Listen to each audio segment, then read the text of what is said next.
On a warm Saturday night in June 1989, twin sisters Melissa and Jennifer Hartwell disappeared without a trace after leaving a neighborhood pool party in Millbrook, Connecticut.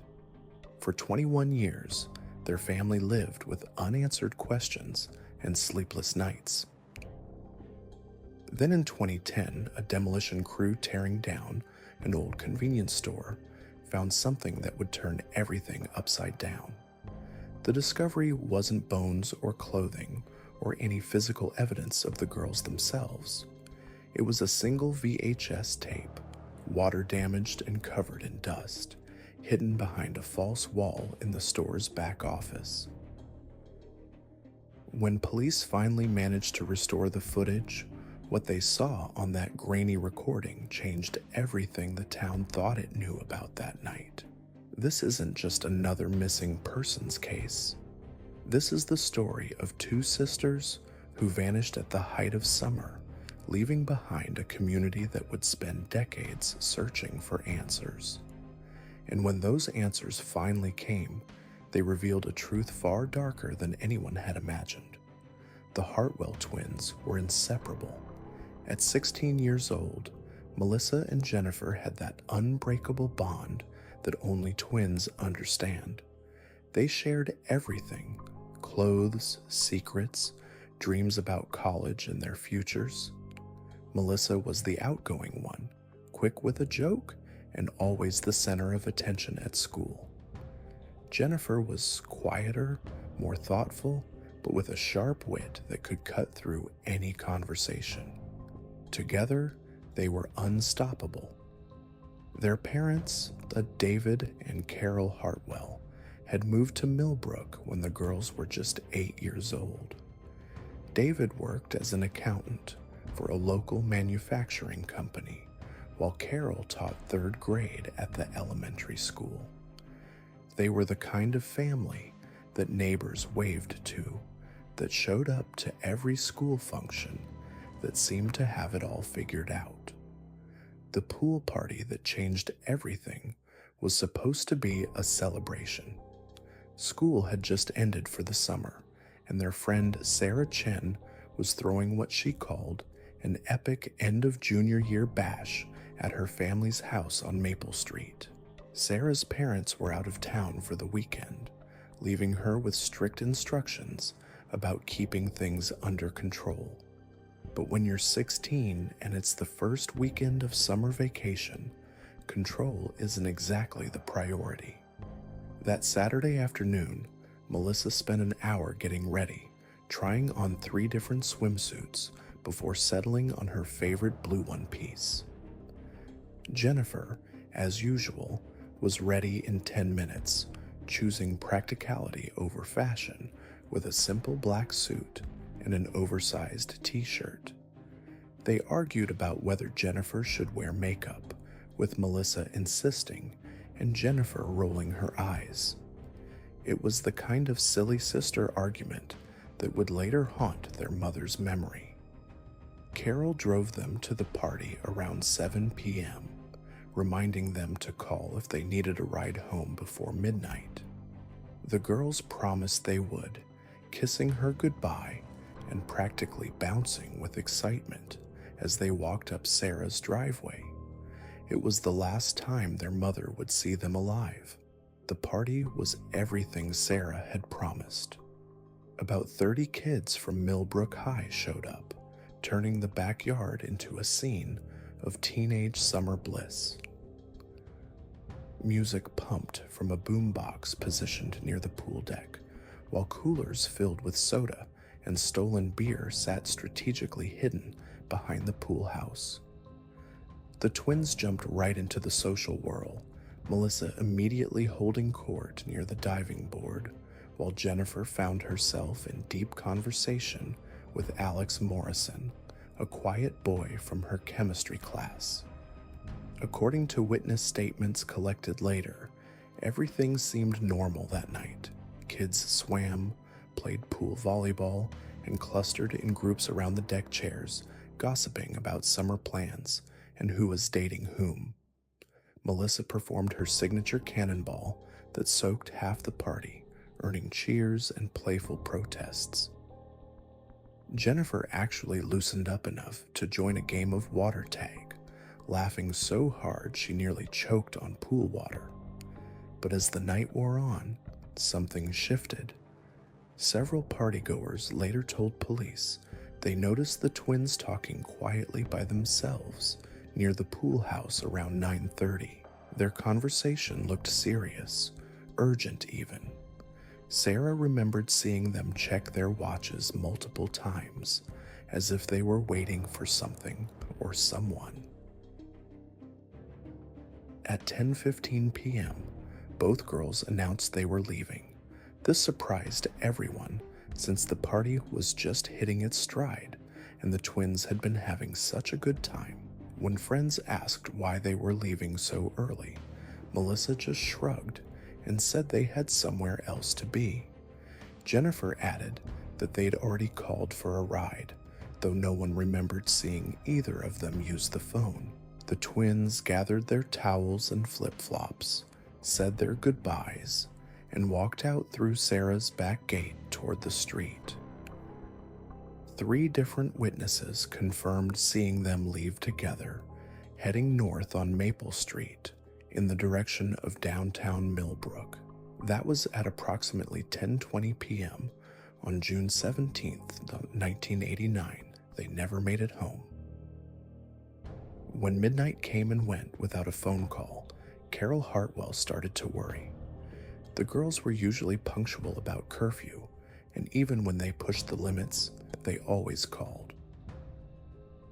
By 12:30 a.m., she was pacing the kitchen while David tried to reassure her that teenagers lost track of time. But Carol's mother's intuition was screaming that something was wrong. At 1 a.m., Carol called Sarah's house.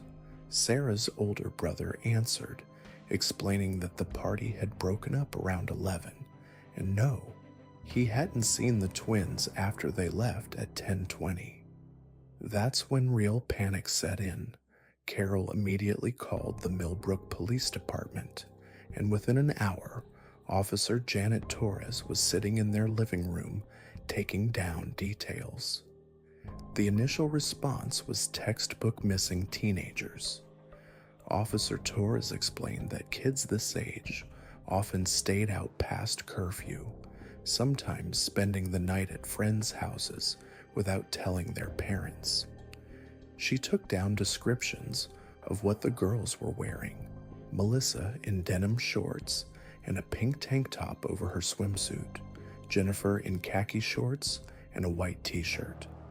Both were carrying small backpacks with their pool gear.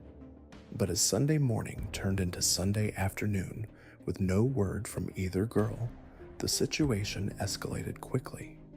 David and Carol called every friend, every classmate, every family they could think of. No one had seen or heard from the twins since the party. More concerning, neither girl had taken any extra clothes or personal items that might suggest a planned sleepover or runaway situation.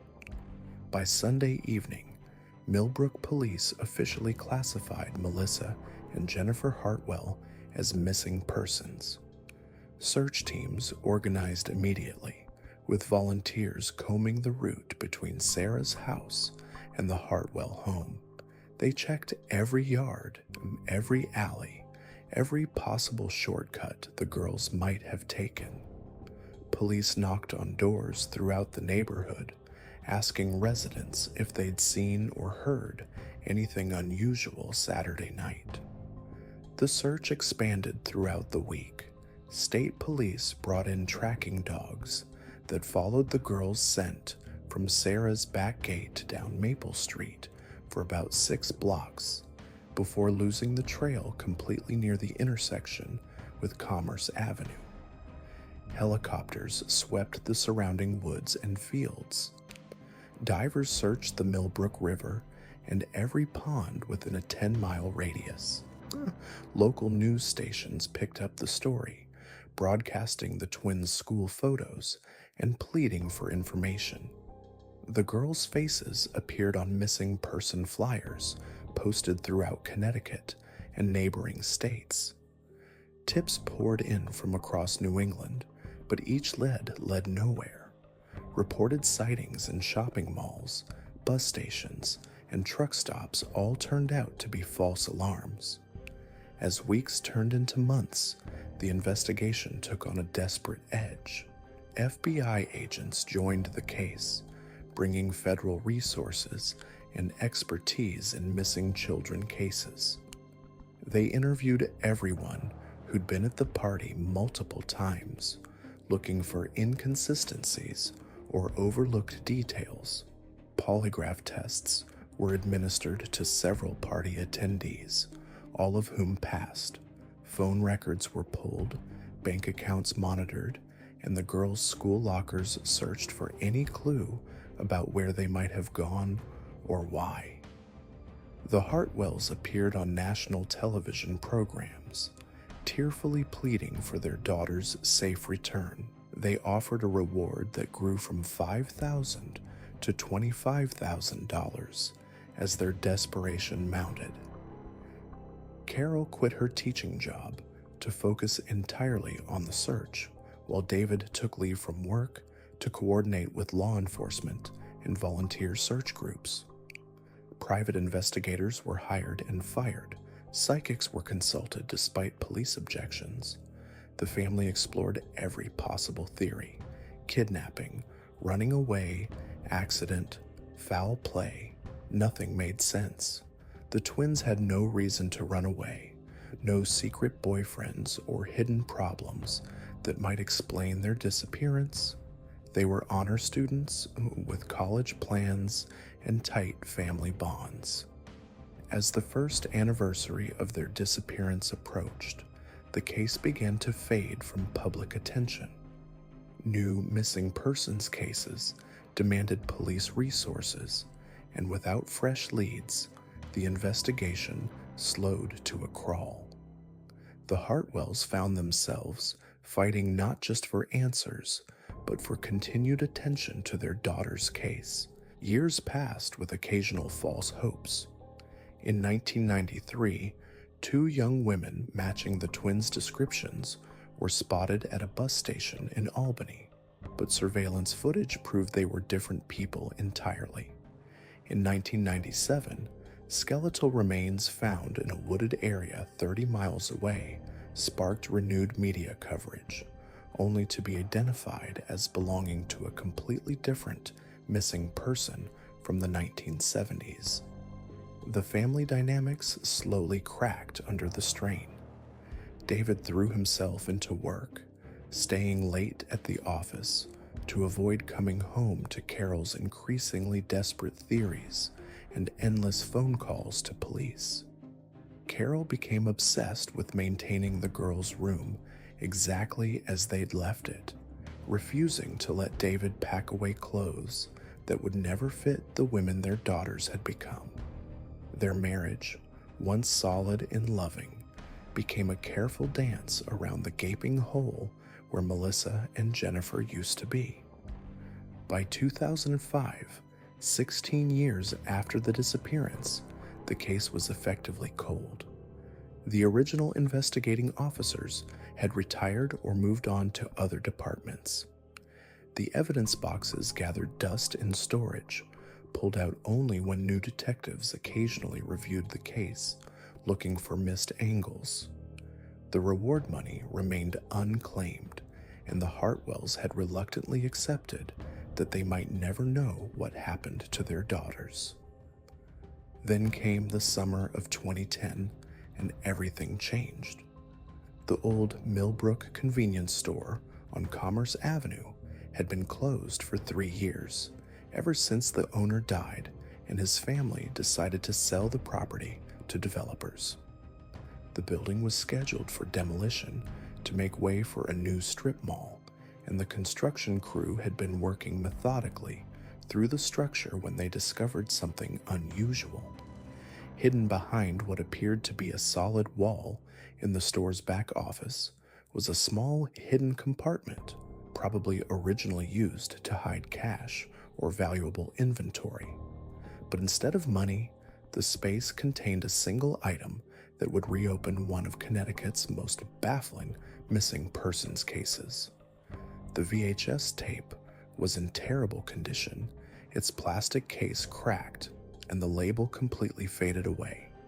Water damage had warped the cassette, and 21 years of storage in an unheated space had taken their toll. The construction foreman almost threw it away with the rest of the debris, but something made him pause.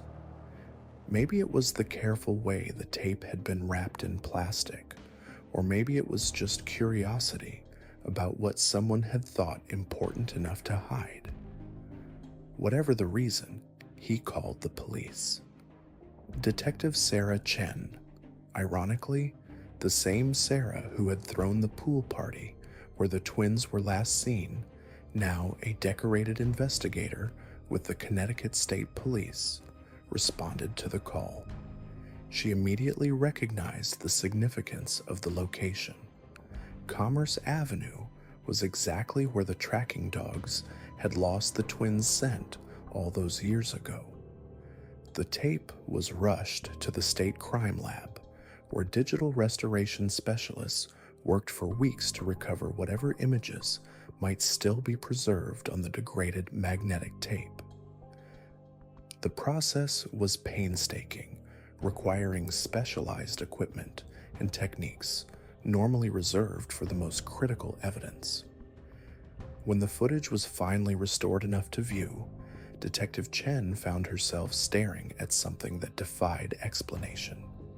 The timestamp on the video showed June 17, 1989, the exact night Melissa and Jennifer Hartwell disappeared. And there, captured in grainy black and white surveillance footage, were two figures that looked unmistakably like the missing twins, but they weren't alone. The footage was dark, grainy, and filled with the kind of static that made your eyes strain just trying to focus. But even through the deteriorated quality, Detective Chen could make out enough details to send chills down her spine. The timestamp read 11:47 p.m., over an hour after the twins had left Sarah's pool party and told everyone they were going home. The camera appeared to be positioned high up, possibly mounted on a wall or ceiling, looking down at what seemed to be the interior of the convenience store's back room. Two teenage girls sat on folding chairs, their postures tense and uncomfortable. Their hair was still damp, suggesting they'd come directly from the pool party without stopping to dry off completely. But what made Detective Chen's blood run cold wasn't just seeing the missing girls alive and apparently unharmed. It was the third figure in the frame. A man stood with his back to the camera, his face never visible in the recovered footage. He appeared to be of average height and build, wearing dark clothing that made him blend into the shadows of the poorly lit room. His movements were deliberate, methodical, as he seemed to be preparing something just outside the camera's view. The audio quality was even worse than the video, reduced to mostly static with occasional muffled sounds that might have been voices. The state lab's audio specialist worked around the clock, trying to clean up the sound, but 21 years of degradation had taken its toll. They could enhance it enough to confirm that people were talking, but the actual words remained frustratingly unclear. Detective Chen watched the 17-minute recording dozens of times, studying every frame for clues. The girls appeared to be communicating with each other through glances and subtle gestures, but their expressions were impossible to read in the dim lighting. Neither appeared to be restrained, yet something about their body language suggested they weren't free to leave. The most disturbing part came near the end of the footage. At exactly 12:04 a.m., the mysterious figure moved closer to the camera and for a brief moment, a partial view of his hands became visible. He appeared to be holding something small and rectangular, possibly a photograph or document, which he showed to the girls. Both Melissa and Jennifer reacted strongly to whatever they saw. Even through the grainy footage, their distress was unmistakable. Jennifer appeared to put her head in her hands, while Melissa leaned forward as if arguing or pleading.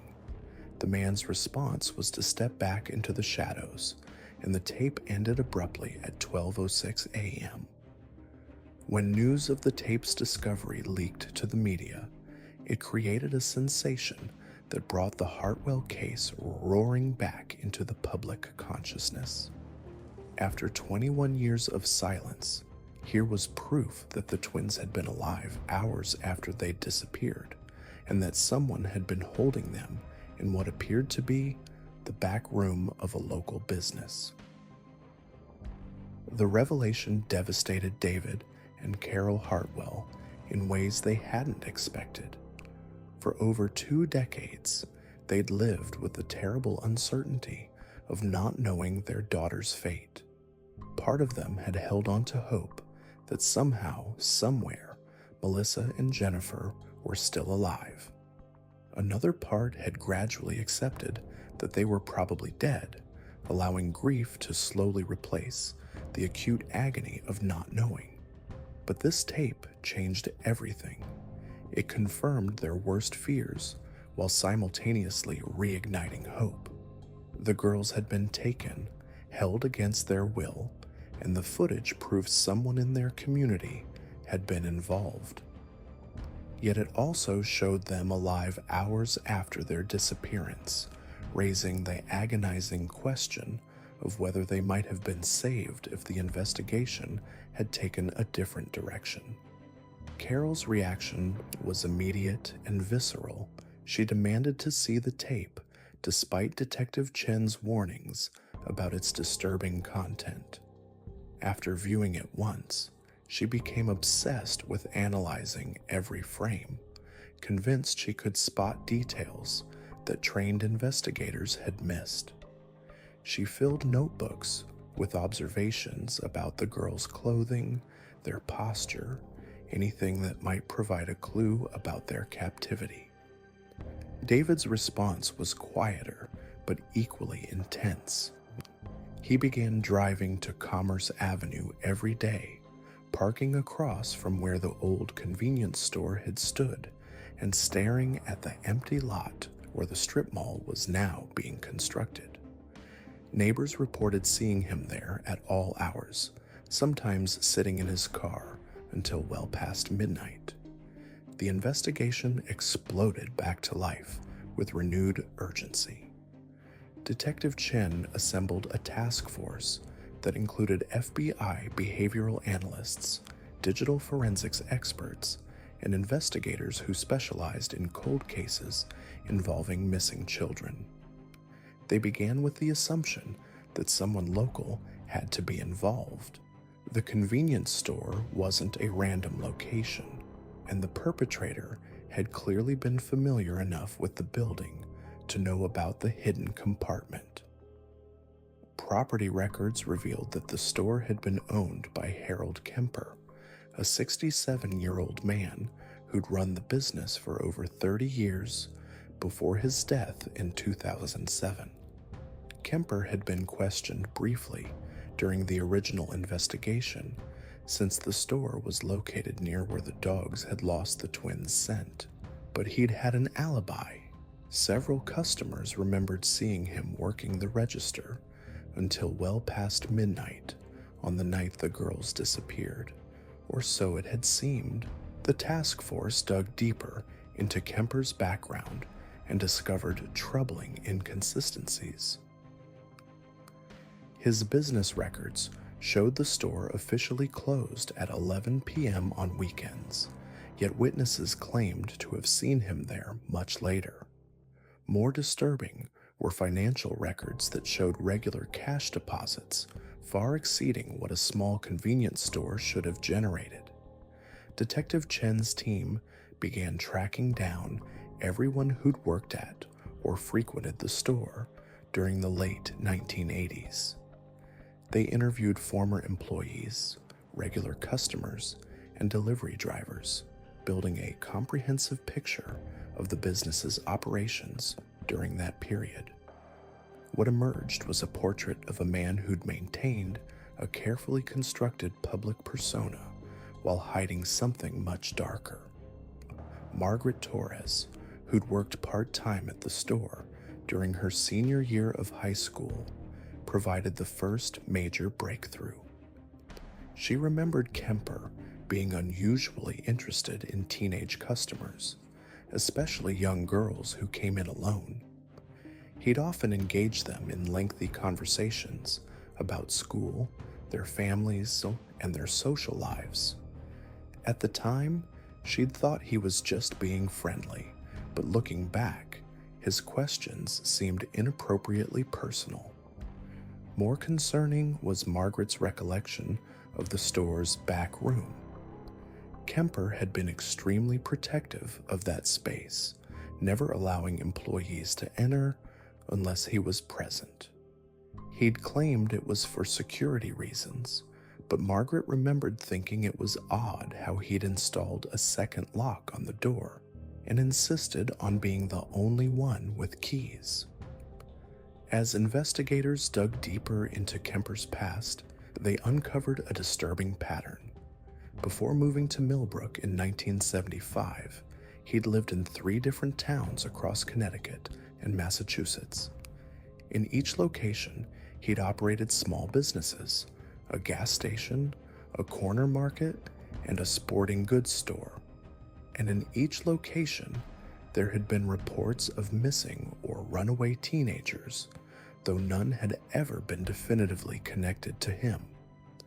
The pattern was subtle enough to avoid detection by local police departments working independently, but when viewed together, it painted a chilling picture of a predator who'd spent decades perfecting his methods. Kemper seemed to target communities just large enough to provide anonymity, but small enough that a local business owner could establish himself as a trusted community member. FBI behavioral analysts studying the tape noted several concerning details about the perpetrator's behavior. The careful positioning of the camera suggested premeditation. This wasn't a crime of opportunity, but something that had been planned in advance. The hidden compartment where the tape was found indicated a level of paranoia and preparation that spoke to someone with experience in concealing evidence. Most disturbing was the timing captured on the surveillance footage. The fact that Kemper had recorded his interaction with the twins suggested he'd intended to preserve it, possibly for his own gratification or as leverage for some unknown purpose. The abrupt ending of the tape raised questions about what had happened next.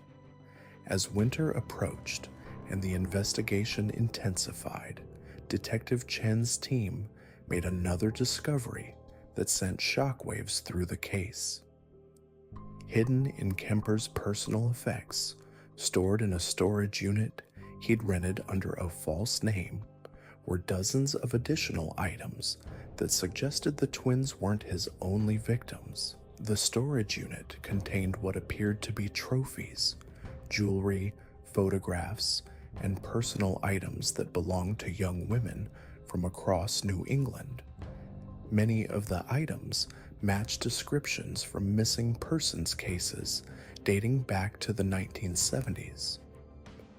It was becoming clear that Harold Kemper hadn't just been a local business owner with a dark secret. He'd been a serial predator who'd operated undetected for decades. But the most devastating discovery was yet to come.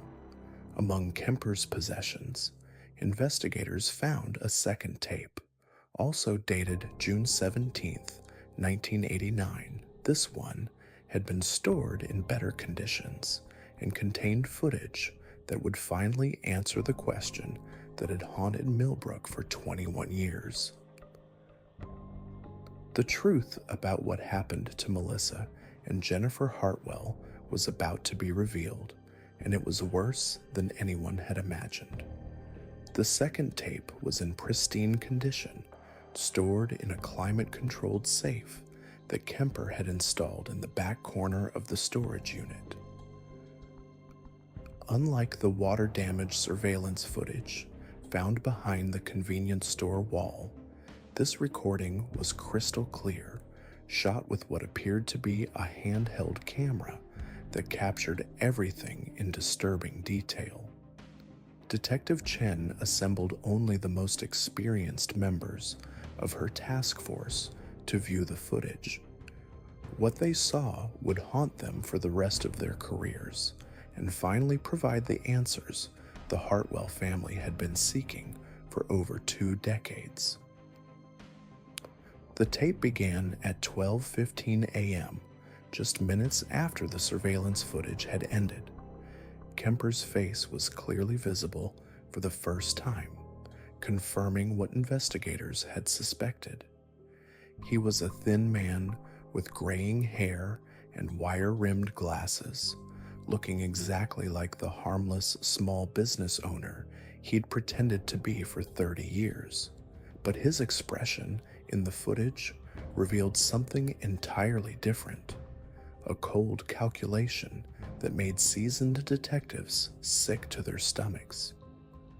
Melissa and Jennifer were no longer sitting calmly in chairs. They appeared frightened, huddled together in what looked like a basement or underground room with concrete walls. The lighting was harsh and artificial, casting sharp shadows that made the scene even more disturbing. Both girls were still wearing their clothes from the pool party, but their earlier composure had completely cracked.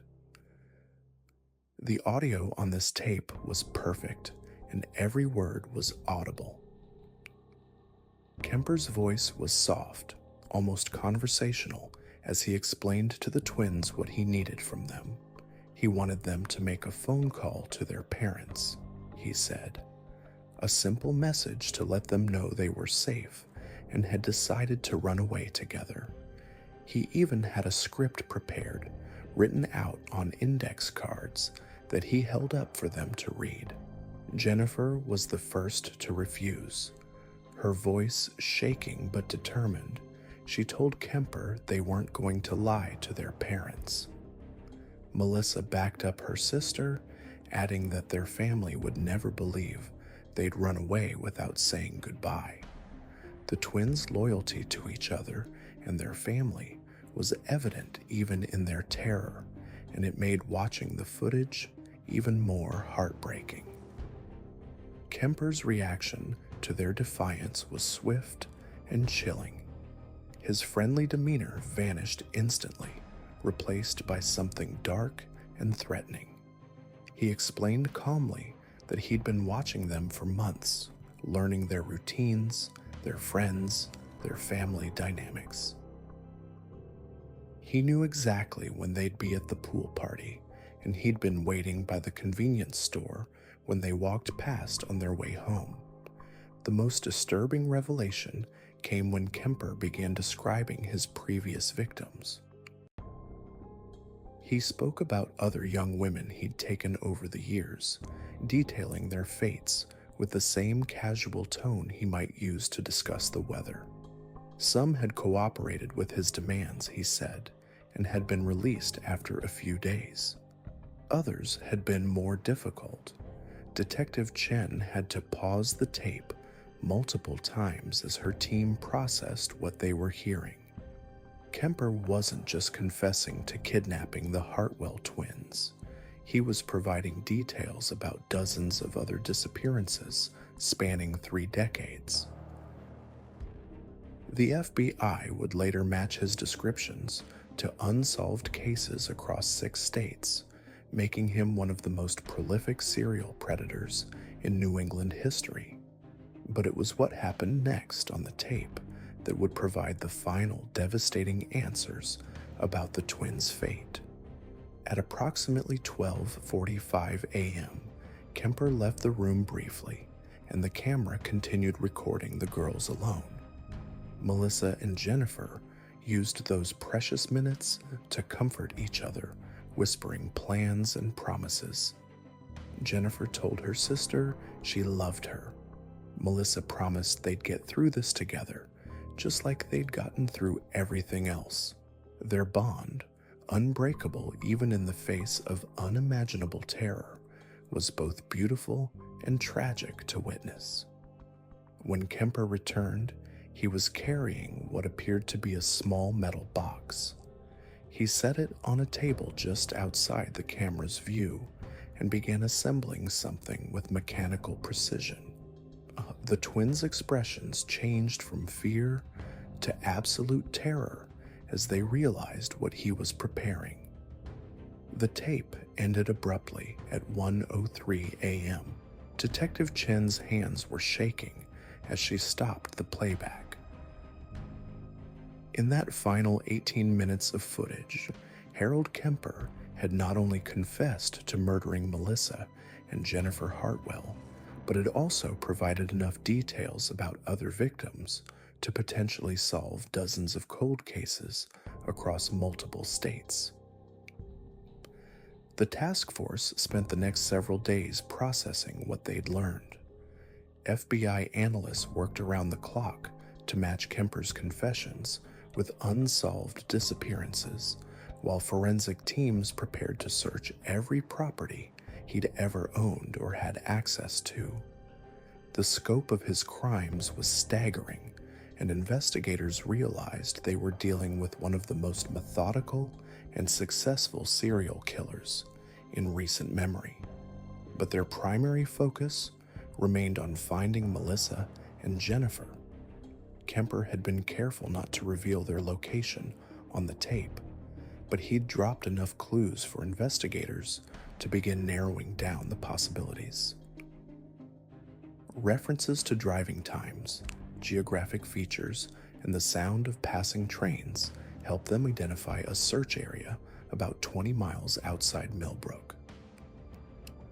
The breakthrough came when investigators discovered that Kemper had inherited a small cabin from his uncle in 1987, 2 years before the twins disappeared. The property was located in a heavily wooded area with no immediate neighbors, accessible only by a dirt road that hadn't appeared on most maps. It was the perfect place to hold victims without fear of discovery. When search teams arrived at the cabin in late November 2010, they found it exactly as Kemper had left it when he died 3 years earlier.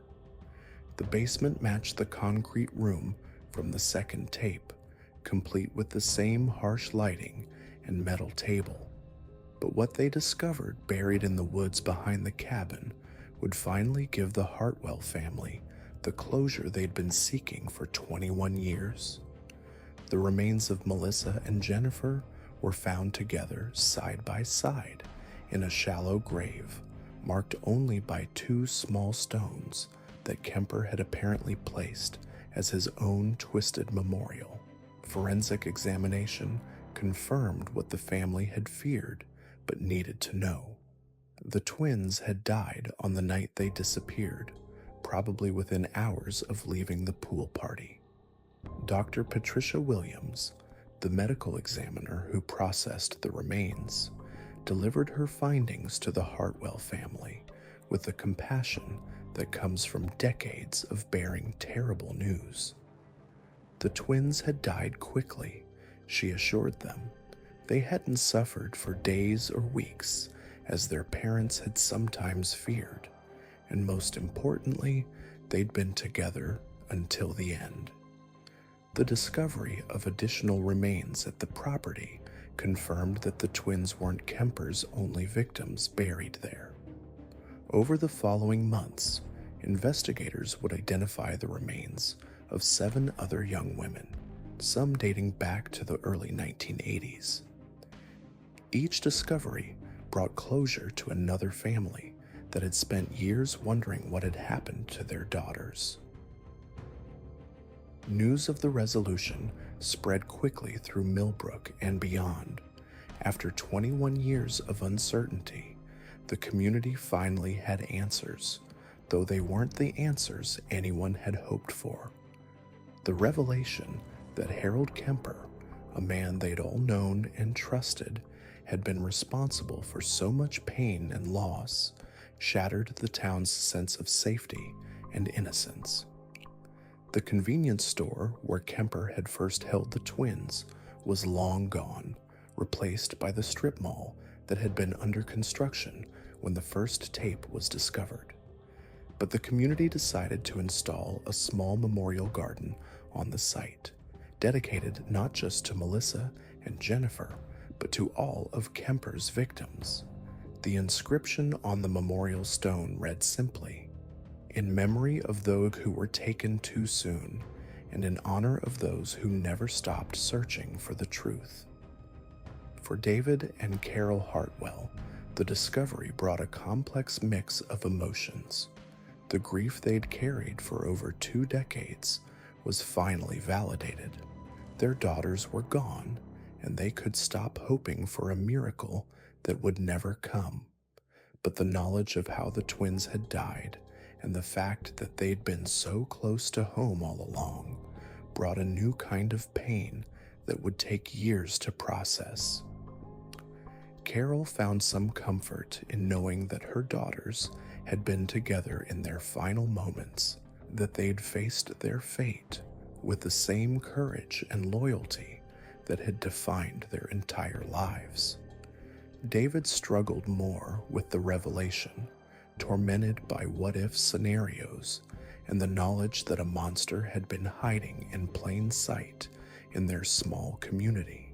The case officially closed in March 2011, nearly 2 years after the first tape was discovered.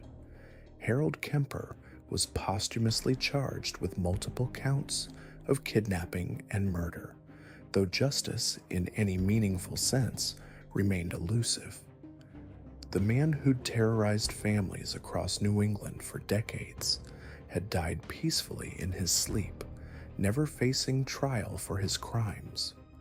But the investigation had accomplished something almost as important as justice. It had provided answers to dozens of families who'd spent years in the same limbo as the Hartwells. Cold cases dating back 30 years were finally solved, giving closure to parents and siblings who'd never stopped searching for their missing daughters. Detective Chen, now a lieutenant with the Connecticut State Police, kept photos of all the victims on her office wall as a reminder of why the work mattered. Melissa and Jennifer's school pictures held a place of honor, surrounded by images of the other young women whose lives had been cut short by one man's evil. The Hartwell case became a textbook study in criminal investigation programs across the country, not just for its resolution, but for the lessons it taught about the importance of preserving evidence and never giving up on cold cases. The discovery that a single piece of hidden evidence could solve multiple decades-old crimes inspired law enforcement agencies to take fresh looks at their own unsolved cases. As the years passed, the Hartwell family slowly began to heal.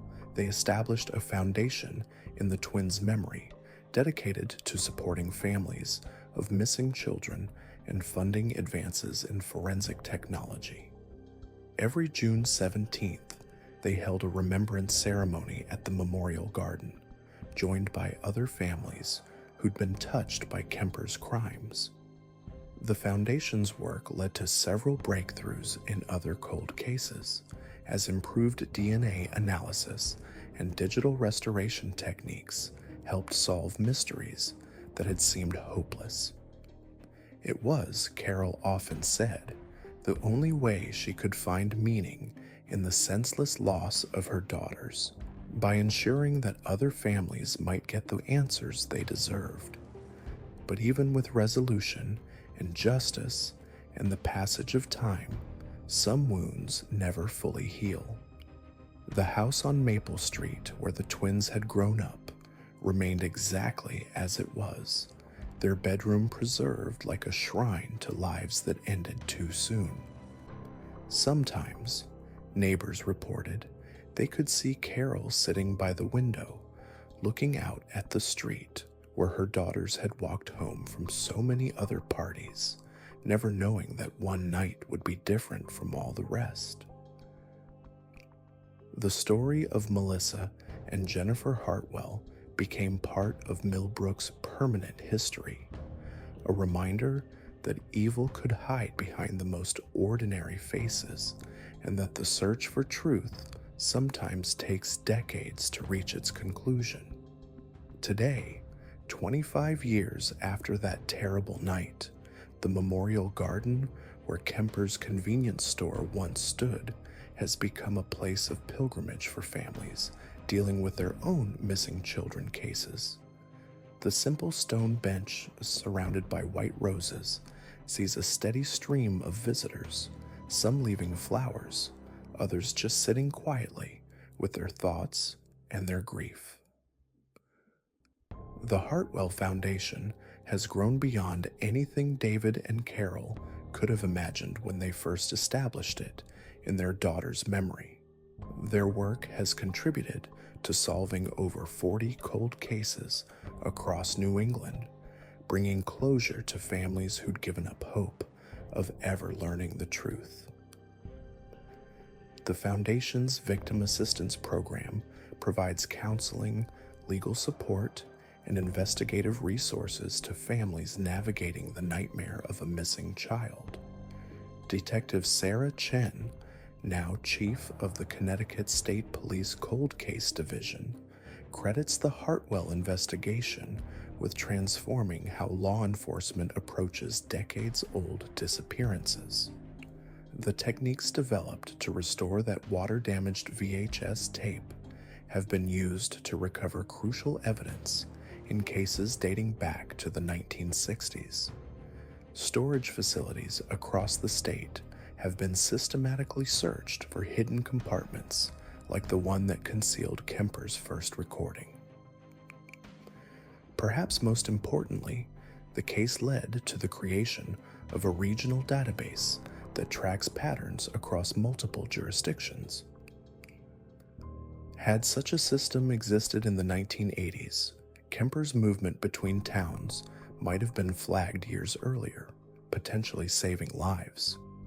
Now, when a businessman or frequent traveler shows up repeatedly near missing persons cases, investigators have the tools to spot the connections. The revelation that Harold Kemper had operated undetected for over 30 years sent shockwaves through law enforcement communities nationwide.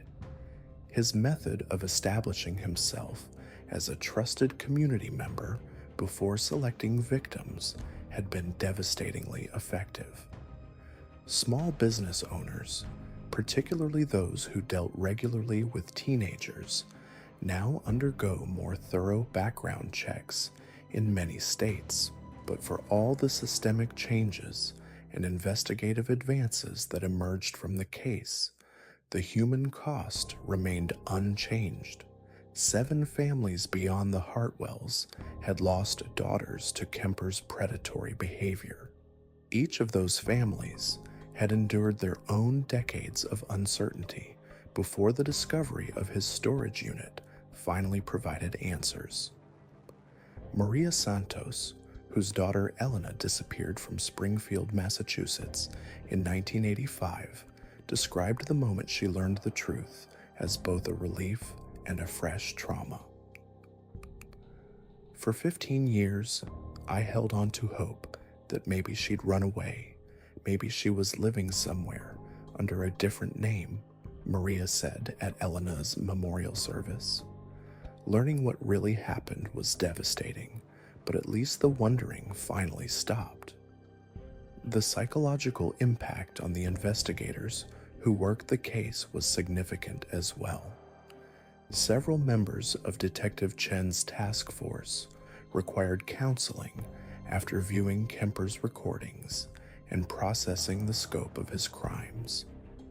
The department now provides mandatory psychological support for officers working cases involving multiple victims or disturbing evidence. Dr. Patricia Williams, the medical examiner who delivered the final confirmation about the twins' fate, reflected on how the case had changed her approach to forensic work. "Every set of remains tells a story," she explained. "But this case reminded me that behind every case file is a family that's been waiting for answers, sometimes for decades. That knowledge makes the work more difficult, but also more important." The technical aspects of the investigation broke new ground in digital forensics. The process of restoring the water-damaged tape required innovations in magnetic media recovery that are now standard practice in crime labs across the country. The FBI's Digital Evidence Response Team used the Hartwell case as a training example for years afterward, but technology could only do so much.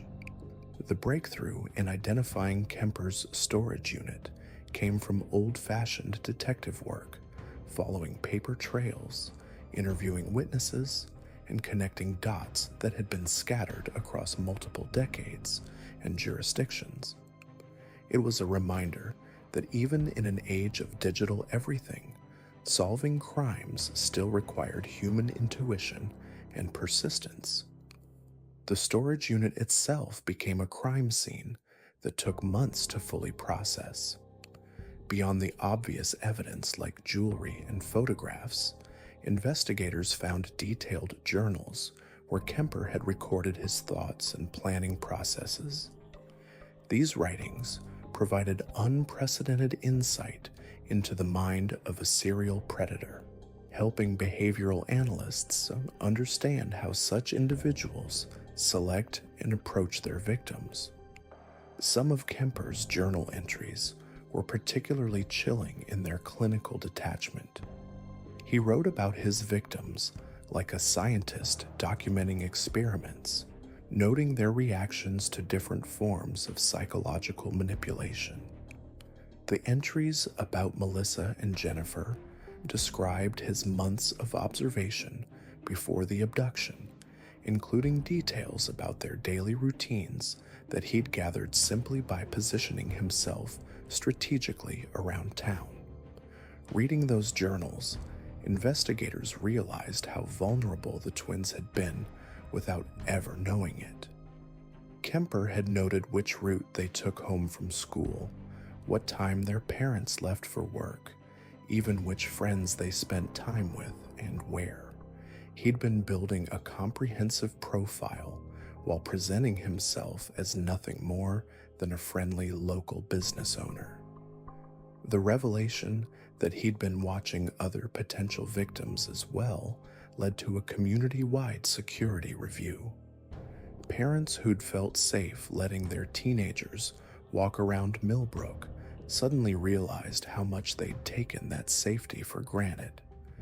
The town's sense of innocence, already shattered by the twins' disappearance, was completely destroyed by learning how long and how carefully they'd all been watched. Carol Hartwell struggled with this knowledge more than most. She'd shopped at Kemper's store regularly during the months before the twins disappeared, often bringing the girls with her. She remembered him being particularly friendly, asking about their school activities and summer plans. What she'd interpreted as small-town friendliness had actually been intelligence gathering for a predator. "I keep thinking about all those conversations," she told a victim's advocate years later. "Every time I told him about a pool party or a sleepover, I was giving him information about my daughters. I was helping him plan their abduction without even realizing it." David's guilt took a different form. As an accountant, he'd actually helped Kemper with his business taxes for several years, in the mid-1980s. He'd been inside the convenience store's back office multiple times, completely unaware that there was a hidden compartment just feet away from where he sat reviewing financial records. The knowledge that he'd been so close to discovering Kemper's secret tormented him, but perhaps the most difficult aspect for both parents was learning how close their daughters had come to escaping. Analysis of the surveillance footage showed that the twins had actually attempted to leave the back room twice during their captivity. Both times, they'd made it as far as the door before Kemper intercepted them. Had they moved just a few seconds faster, or had Kemper been distracted for just a moment longer, they might have survived. The timing was particularly cruel. The convenience store was located on a street that saw regular foot traffic even late at night, especially on weekend evenings when the local bars closed.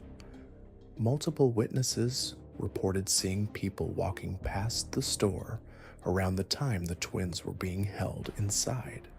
Had the girls managed to reach the front door, they almost certainly would have encountered someone who could have helped them. These what-if scenarios haunted everyone connected to the case. Detective Chen found herself driving past the old store location regularly, imagining how different everything might have been if the investigation had focused on that area sooner. The tracking dogs had lost the scent just blocks away, but budget constraints had limited how extensively they could search individual buildings. The Millbrook Police Department underwent significant changes as a result of the case review. New protocols were established for missing persons investigations, particularly those involving teenagers. The assumption that young people had simply run away or stayed out too late was replaced with immediate, comprehensive searches and evidence collection. The department also invested in better relationships with local businesses, encouraging store owners to install security cameras and report suspicious behavior. A program was established to conduct regular welfare checks on elderly or isolated business owners, partly to identify potential problems, but also to build the kind of community connections that might prevent another predator from operating undetected. The broader law enforcement community learned valuable lessons as well. Multi-jurisdictional cooperation improved significantly after investigators realized how Kemper had exploited the lack of communication between different police departments. Regional task forces were established to share information about unusual patterns or suspicious individuals who appeared in multiple communities. Training programs for police officers now include extensive sections on recognizing the behavioral patterns of serial predators. Kemper's method of establishing community trust before victimizing people became a case study taught at police academies across the country. Officers learned to look beyond surface appearances and consider the possibility that respected community members might be hiding dark secrets. The media coverage of the case also evolved over time. Initial reporting focused heavily on the sensational aspects, the hidden tapes, the secret storage unit, the decades-long deception. But as more details emerged about the victims and their families, coverage shifted toward the human impact and the investigative breakthroughs that solved the case. Documentary filmmakers and true crime podcasters have requested access to case materials repeatedly over the years, but the Hartwell family has consistently declined. They've chosen to keep their daughter's story private beyond the basic facts that helped solve other cases. Carol explained their decision simply. Melissa and Jennifer were people, not entertainment. Their story helped catch a killer and bring closure to other families. That's enough. The memorial garden continues to grow each year. Community volunteers have added walking paths, additional benches, and a small gazebo where families can gather privately.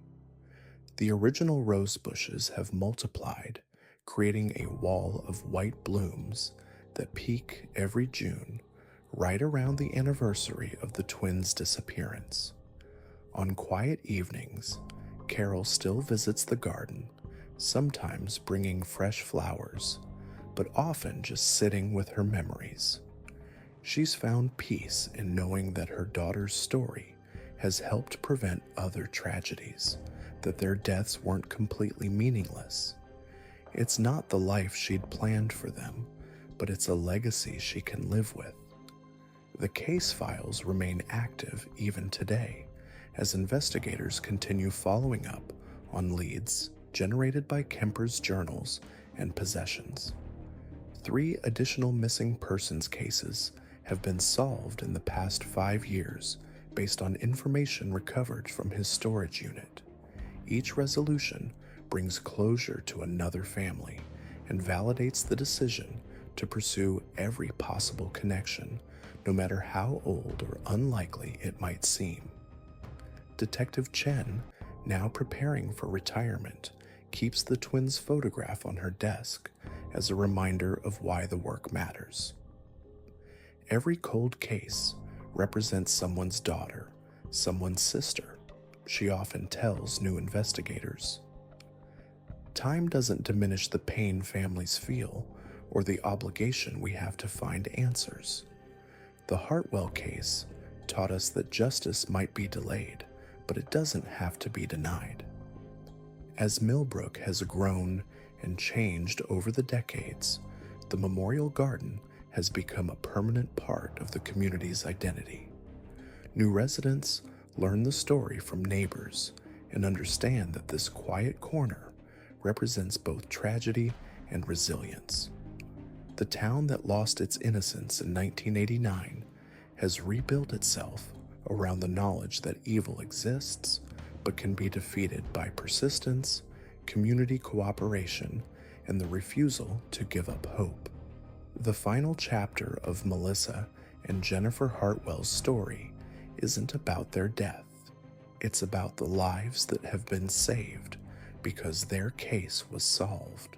The investigative techniques developed during their case, the database systems created in their memory, and the families who found closure through their foundation represent a legacy that continues to grow. Their story reminds us that sometimes the most important victories come not from preventing tragedy, but from ensuring that tragedy leads to justice, that secrets eventually surface, and that families who refuse to give up searching for truth can change the world in ways they never imagined. In the end, that might be the most fitting memorial of all.